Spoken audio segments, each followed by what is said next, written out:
mayoritas orang Indonesia adalah Muslim, dan mayoritas Muslim tentu tidak menyukai Israel, apalagi Zionisnya, karena mengutuk tindakan genosida yang terjadi di Palestina. Sebagai bentuk protes, masyarakat Indonesia banyak yang memboikot produk Israel. Hal ini menunjukkan bahwa jika ditanya, mayoritas orang Indonesia pasti akan menjawab tidak menyukai Israel. Lalu, bagaimana jika pertanyaan itu diajukan kepada Israel? Apa tanggapan Israel jika ditanya tentang bangsa Indonesia?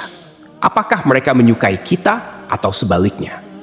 Seberapa besar rasa benci orang Israel terhadap Indonesia? Berikut adalah 7 jawaban jujur rakyat Israel tentang Indonesia yang diwakili oleh sejumlah tokoh dan media Israel. 1. Yair Lapid, Perdana Menteri Israel. Yair Perdana Menteri Israel ke-14 yang menjabat pada Juli hingga Desember 2022 dalam pidatonya di sidang internasional PBB pada September 2022 menyebut Indonesia. Ia dengan tegas menyatakan bahwa Israel ingin menjalin hubungan persahabatan dengan Indonesia dan mengajak Indonesia untuk mengakui kemerdekaan Israel seperti negara-negara Uni Eropa. Dari sini, kita dapat melihat bahwa Perdana Menteri Yair Lapid memiliki pandangan positif terhadap Indonesia. 2. Sagi Karni, Duta Besar Israel untuk Singapura.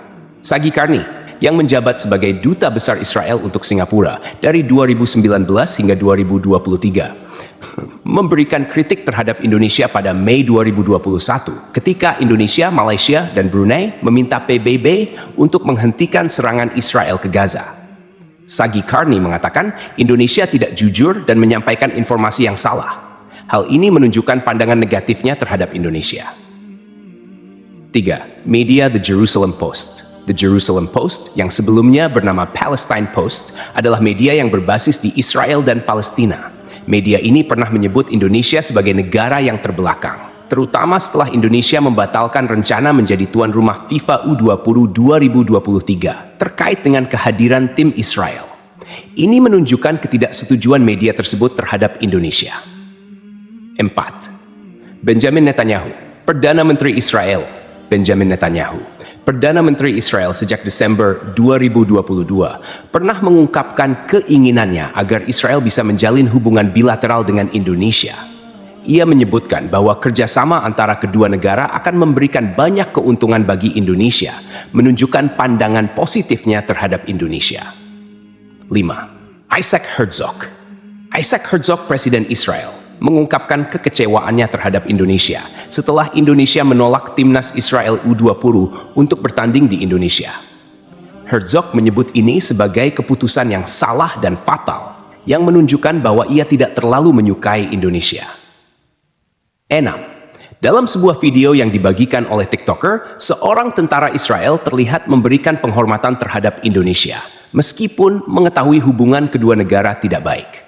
Namun, tidak semua tentara Israel memiliki pandangan yang sama, karena ada juga yang menyampaikan ujaran kebencian terhadap Indonesia. 7. Dalam video lain, seorang rabi Israel menyampaikan pesan kepada Indonesia untuk membantu Israel menjadi berkat bagi dunia dengan menjalin hubungan kerjasama. Namun, Indonesia tetap tidak akan menerima tawaran tersebut selama tanah Palestina masih dijajah. Wallahu alam bisawab. Semoga kisah ini bermanfaat. Mohon dimaafkan jika ada kekurangan, yang benar datangnya dari Allah, sementara yang keliru berasal dari saya pribadi sebagai manusia biasa. Sampai jumpa di kisah-kisah seru berikutnya. Wassalamualaikum warahmatullahi wabarakatuh.